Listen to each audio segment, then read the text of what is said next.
மெய்வெளியின் செய்திகள் ஆதரவு வழங்குவோர் Satcon Holidays.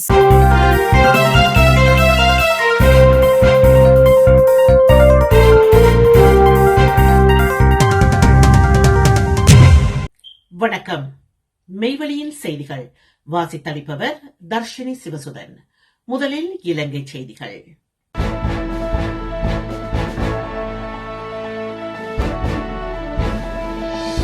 டிட்வா புயலின் பாதிப்பு மதிப்பிடுதலுக்காக இலங்கை செல்லும் உலக வங்கியின் பிரதிநிதிகள். டிட்வா புயலினால் இலங்கைக்கு ஏற்பட்டுள்ள மொத்த பாதிப்புகள் தொடர்பான விரிவான மதிப்பீட்டை மேற்கொள்ள உலக வங்கி பிரதிநிதிகள் அடங்கிய குழு விரைவில் இலங்கைக்கு செல்ல உள்ளனர்.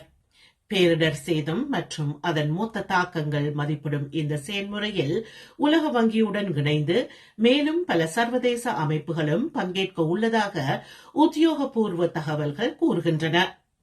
இதனிடையே பேரிடர் நிவாரண நடவடிக்கைகளுக்கு ஆதரவளிக்கும் வகையில் இத்தாலி அரசு சார்பில் 7 நிபுணர்களை கொண்ட ஒரு குழு ஏற்கனவே இலங்கைக்கு அனுப்பப்பட்டுள்ளது. அதேபோன்று ஜெர்மன் மற்றும் சுவிட்சர்லாந்து ஆகிய நாடுகளும் தலா 7 உறுப்பினர்களை கொண்ட குடிநீர் சுத்திகரிப்பு மற்றும் சுகாதார குழுக்களை இலங்கைக்கு அனுப்பியுள்ளதாக தெரிவிக்கப்பட்டுள்ளது. இந்த சர்வதேச குழுக்களின் வருகை புயல் காரணமாக பாதிக்கப்பட்ட பகுதிகளில் மீட்பு, நிவாரணம் மற்றும் மறுசீரமைப்பு நடவடிக்கைகளை வலுப்படுத்தும் என எதிர்பார்க்கப்படுகின்றது. புதிய பயங்கரவாத எதிர்ப்பு சட்டம் மூலம் கடுமையாக்கப்படும் தண்டனை. முன்மொழியப்பட்டுள்ள புதிய பயங்கரவாத சட்டத்தின் கீழ் பயங்கரவாத செயலை செய்பவர்களுக்கு உயர் நீதிமன்ற விசாரணைக்கு பிறகு 20 ஆண்டுகள் சிறை தண்டனை முதல் ஆயுள் தண்டனை வரை கடுமையான தண்டனைகள் வழங்கப்பட உள்ளதாக தெரிவிக்கப்படுகின்றது. பயங்கரவாதத்திலிருந்து அரசை பாதுகாத்தல் சட்டம் இலக்கம் 2026 என்ற இந்த புதிய சட்டம் நீதி மற்றும் தேசிய ஒருங்கிணைப்பு அமைச்சகத்தால் வெளியிடப்பட்டுள்ளது. இது தற்போதைய பயங்கரவாத தடுப்பு சட்டத்திற்கு பதிலாக அமலாகும்.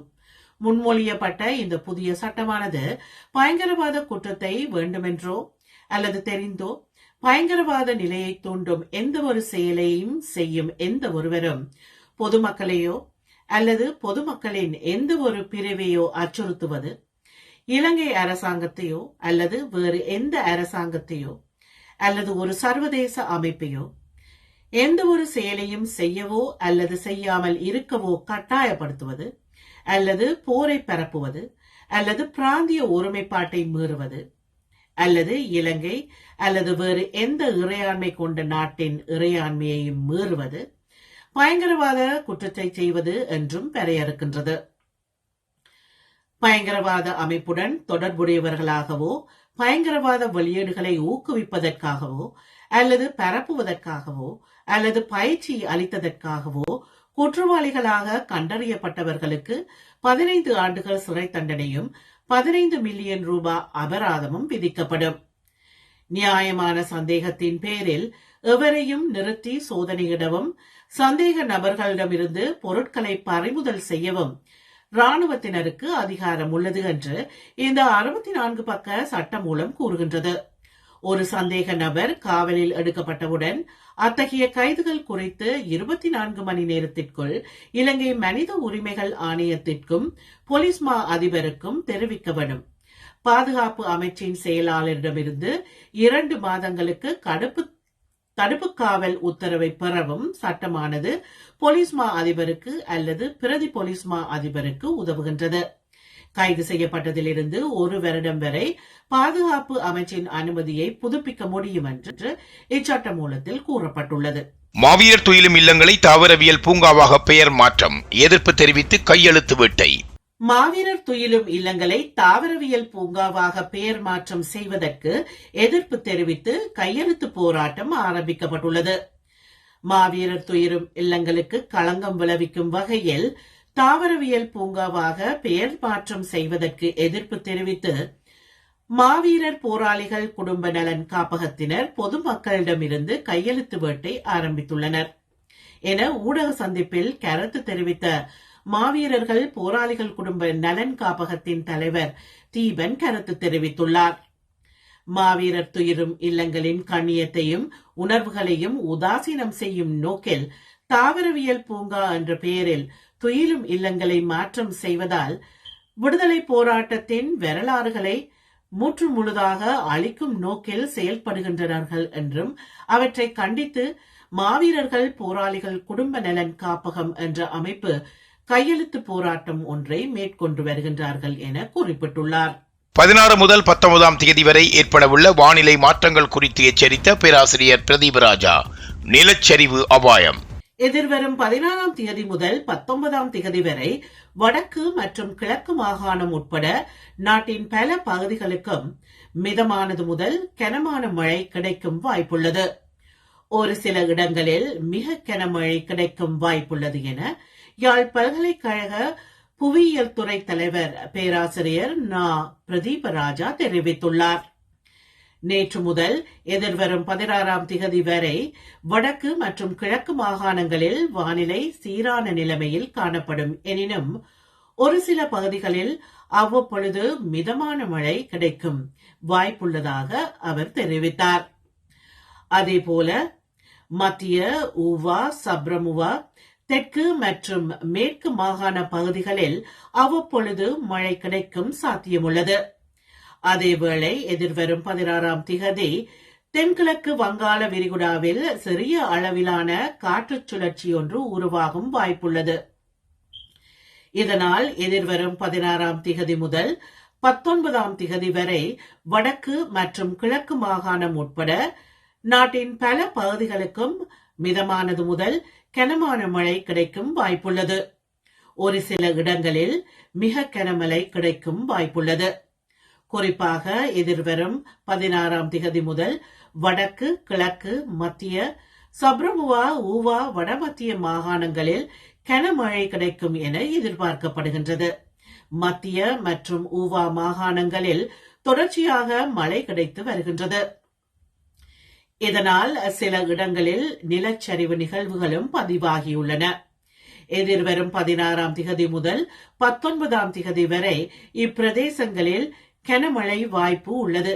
எனவே இந்த நாட்களிலும் நிலச்சரிவை தூண்டும் கனமழை கிடைக்கும் என்பதனால் மக்கள் நிலச்சரிவு தொடர்பில் அவதானமாக இருப்பது அவசியம். நிலச்சரிவு அபாயத்தின் காரணமாக வெளியேற்றப்பட்டு தற்பொழுது பாதுகாப்பான இடங்களில் உள்ள மக்கள் மேற்குறிப்பிட்ட இந்த நாட்களிலும் பாதுகாப்பான இடங்களில் இருப்பதே நல்லது என அவர் மேலும் தெரிவித்துள்ளார். டிட்வா புயலின் கோரச் சீற்றம். இலங்கையில் காணாமல் போகும் அபாயத்தில் 2 கிராமங்கள். இலங்கையில் 2 கிராமங்கள் காணாமல் போகக்கூடிய அபாயத்தில் காணப்படுவதாக தெரிவிக்கப்படுகின்றது. லக்கல, அட்டன்வல மற்றும் ரத்னித்த ஆகிய பாரம்பரிய கிராமங்கள் இலங்கை வரைபடத்தில் இருந்து முற்றிலும் மறைந்து போகும் அபாய நிலையை எதிர்கொண்டு வருவதாக தெரிவிக்கப்படுகின்றது. டிட்வா புயலின் தாக்கத்தால் நக்கல்ஸ் மலைக்காட்டு பகுதியில் உள்ள மானிக்கல மலைத்தொடருக்கு அருகே ஏற்பட்ட மண் சரிவுகளே இந்த அபாயத்திற்கு காரணமாக அமைந்துள்ளன. ஆரம்ப கட்ட புவியியல் ஆய்வுகளின் அடிப்படையில் இந்த பாரம்பரிய கிராமங்கள் குடியிருப்பதற்கு பொருத்தமானவை அல்ல என உறுதிப்படுத்தப்பட்டுள்ளதாக தெரிவிக்கப்படுகின்றது. உள்நாட்டு மற்றும் வெளிநாட்டு சுற்றுலா பயணிகளின் மனதை கவர்ந்த இயற்கை அழகுக்கு பெயர் பெற்ற மானிக்கல மலைத்தொடரின் அடிவாரத்தில் நிலம் பிளந்ததுடன் அட்டன்வல கிராமம் முழுமையாக அபாய நிலையில் சிக்கியுள்ளது. அதேபோல் ரத்னித்த கிராமமும் அபாயத்தில் இருப்பதாகவும் அப்பகுதி மக்களை வெளியேற பரிந்துரை செய்யப்பட்டுள்ளதாகவும் அட்டன்வல ஸ்ரீ நீக்ரோராகம விஹாரையின் கம்பராகவே சமித்த தேரர் தெரிவித்துள்ளார். அட்டன்வல கிராமத்தில் 54 குடும்பங்கள் வெளியேற்றப்பட்டதுடன் அங்கு 33 வீடுகள் காணப்படுகின்றன. விகாரை மற்றும் பல வீடுகளின் சுவர்கள், தரைகள் பிளந்து சேதமடைந்துள்ளதாகவும் ரத்னித்த கிராமத்திலும் நிலப்பிளவுகள் ஏற்பட்டுள்ளதாகவும் அவர் குறிப்பிட்டார். இலங்கை வரைபடத்திலிருந்து ஏற்கனவே மறைந்த முதல் கிராமமாக லக்கல வல்புலமுள்ள பாரம்பரிய கிராமம் குறிப்பிடப்படுகின்றது. இதே நிலை அட்டன்வல கிராமத்திற்கும் ஏற்படும் அபாயம் தற்பொழுது உருவாகியுள்ளது. வல்புலமுள்ள கிராம மக்கள் போலவே தற்பொழுது அபாயத்தில் உள்ள அட்டன்வல கிராம மக்களும் ராவண மன்னன் யுகத்திலிருந்து தொடர்ந்து வரும் பாரம்பரிய குடிமக்கள் என தெரிவிக்கப்படுகின்றது. இலங்கை மக்களுக்காக பெருந்தொகை நிதியை வழங்கியுள்ள ஐரோப்பா வாழ் இளைஞன். பேரிடரினால் பாதிக்கப்பட்டுள்ள இலங்கையை மீள கட்டியெழுப்பும் வேலை திட்டத்திற்கு ஐரோப்பா வாழ் இலங்கையர் ஒருவர் 4.2 மில்லியன் ரூபாவை வழங்கியுள்ளார். ஸ்வீடனில் வசிக்கும் இலங்கையர் ஒருவர் தனது உணவகம் மூலம் கிடைக்கும் வருமானத்தையும் ஸ்வீடன் நாட்டு மக்களின் மூலம் கிடைத்த பணத்தையும் நாட்டுக்கு அனுப்பி வைத்துள்ளார். இயற்கை அனர்த்தத்தினால் பாதிக்கப்பட்டுள்ள மக்களுக்கு உதவுவதற்காக இந்த நடவடிக்கையை மேற்கொண்டுள்ளதாக ஸ்வீடனில் வசிக்கும் இலங்கையைச் சேர்ந்த சமையல் கலைஞரான ஒருவர் தெரிவித்துள்ளார். நாட்டு மக்கள் சோகமாக இருக்கும் போது நாம் இருக்கும் இடத்திலிருந்தே உதவ வேண்டும் என அவர் குறிப்பிட்டுள்ளார். இந்த உன்னத முயற்சிக்கு ஸ்வீடன் மக்களிடமிருந்தும் பெரும் ஆதரவு கிடைத்துள்ளதாக அவர் குறிப்பிட்டுள்ளார்.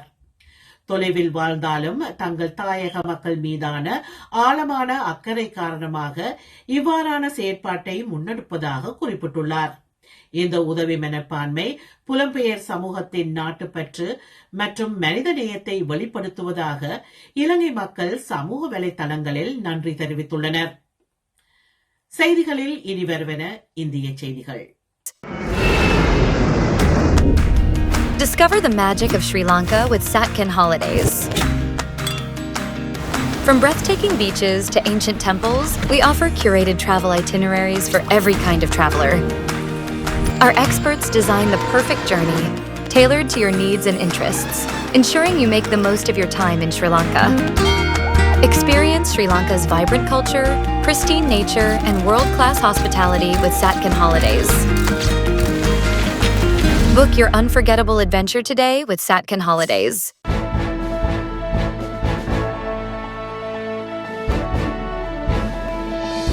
பாஜகவின் வளர்ச்சிக்கு திமுகவே காரணம், சீமான் குற்றச்சாட்டு. பாஜகவின் வளர்ச்சிக்கு திமுகவே காரணம் என நாம் தமிழர் கட்சியின் தலைமை ஒருங்கிணைப்பாளர் சீமான் தெரிவித்துள்ளார்.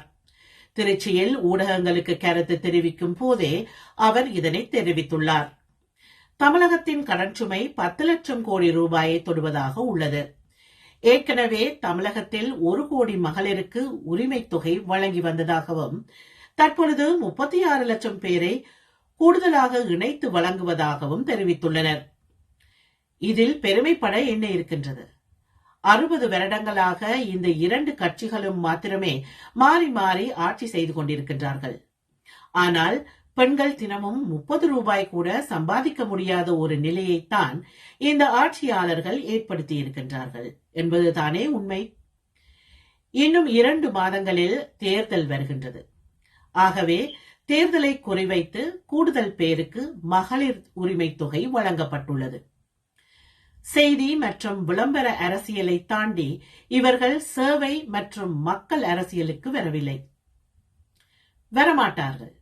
மக்கள் அரசியல் வந்தால் இந்த மக்கள் உழைத்து சம்பாதிப்பதற்கு வசதியை ஏற்படுத்தியிருப்பார்கள். இந்த கூடுதல் பேருக்கு மகளிர் உரிமை தொகையை ஏன் கடந்த ஆண்டு கொடுக்கவில்லை? அதேபோன்று மாணவ மாணவிகளுக்கு மடிக்கணனியையும் பிப்ரவரி மாதத்தில் கொடுக்க இருப்பதாக சொல்கிறார்கள். இந்த மக்கள் எப்பொழுது விழிக்கப் போகின்றார்கள் என தெரியவில்லை.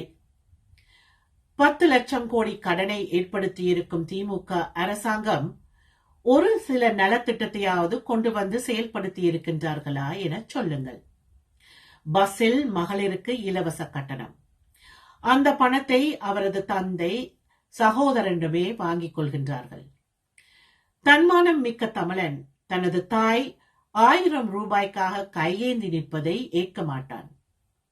இவர்களுக்கு தேர்தலுக்கு முன்பாக ஏன் இந்த அக்கறை வரமாட்டேன் என்கிறது? தமிழகத்தில் எந்த அமைச்சரின் துறையில் ஊழல் நடக்கவில்லை. இடி வந்தால் டாடி மோடியை பார்க்க ஓடுகின்றார். 3 நிதி ஆயோக் கூட்டங்களில் கலந்து கொள்ளாத இந்த முதல்வர் இப்பொழுது ஓடிச் சென்று ஏன் பார்க்கின்றார்? நாட்டின் வளர்ச்சியை பற்றி சிந்திப்பவர்கள் ஜாதி, மதம், கடவுளை பற்றி சிந்திக்க மாட்டார்கள். இதுவரை முருகன் மீது வராத பாசம் ஏன் இப்பொழுது அவர்களுக்கு வருகின்றது? காவிரி நீர் பிரச்சினைக்காக இவர்கள் போராட்டம் நடத்தினார்களா என்று சீமான் கேள்வி எழுப்பினார். மும்பையில் கடந்த 36 நாட்களில் 82 சிறுவர்கள் மாயம். இந்தியாவின் மகாராஷ்டிர தலைநகர் மும்பையில் கடந்த 36 நாட்களில் 82 சிறுவர்கள் காணாமற் போயுள்ளதாக போலீசார் தெரிவித்துள்ளனர். இந்த காலகட்டத்தில் 18 வயதுக்குட்பட்ட 41 சிறுமிகளும் 13 சிறுவர்களும் காணாமல் போயுள்ளதாக இந்திய செய்திகள் தெரிவிக்கின்றன. மேலும் 5 முதல் 11 வயதுக்கு உட்பட்ட சிறுமிகளும் சிறுவர்களும் காணாமல் போனவர்களில் அடங்குவர். இந்த சம்பவங்களுக்கு பின்னால் மனித கடத்தல் இருப்பதாக இந்திய போலீசார் சந்தேகம் வெளியிட்டுள்ளனர். குருல்லா, வகோலா, பவாய், மல்வானி, சகிடாக்கா போன்ற நகரின் பல்வேறு போலீஸ் நிலையங்களில் சிறுவர்கள் காணாமல் போனமை தொடர்பான வழக்குகள் பதிவு செய்யப்பட்டுள்ளன. செய்திகளில் தொடர்வன உலகச் செய்திகள்.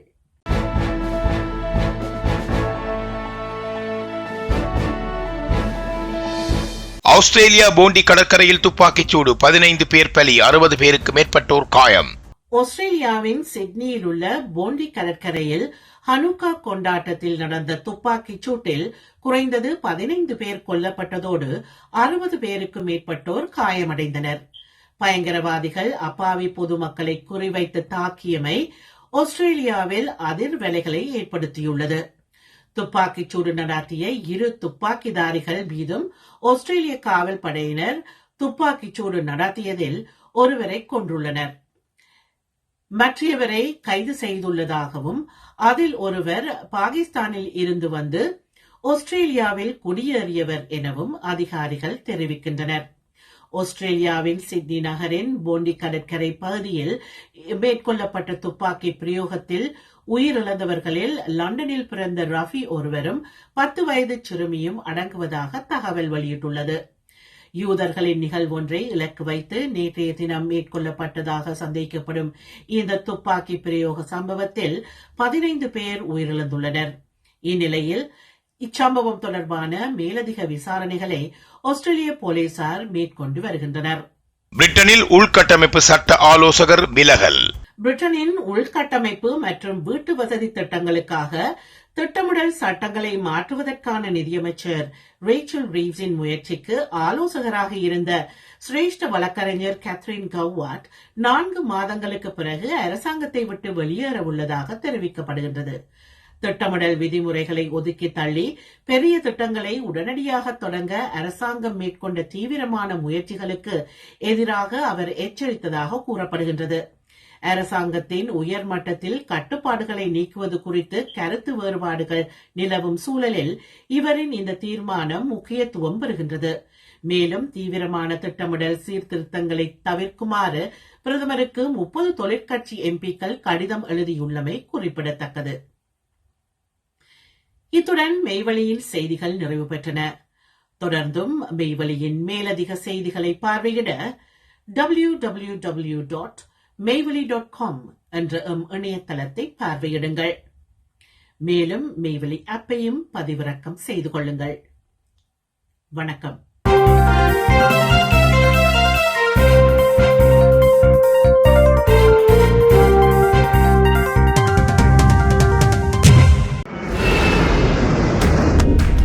Discover the magic of Sri Lanka with Satkin Holidays. From breathtaking beaches to ancient temples, we offer curated travel itineraries for every kind of traveler. Our experts design the perfect journey, tailored to your needs and interests, ensuring you make the most of your time in Sri Lanka. Experience Sri Lanka's vibrant culture, pristine nature, and world-class hospitality with Satkin Holidays. Book your unforgettable adventure today with Satkin Holidays.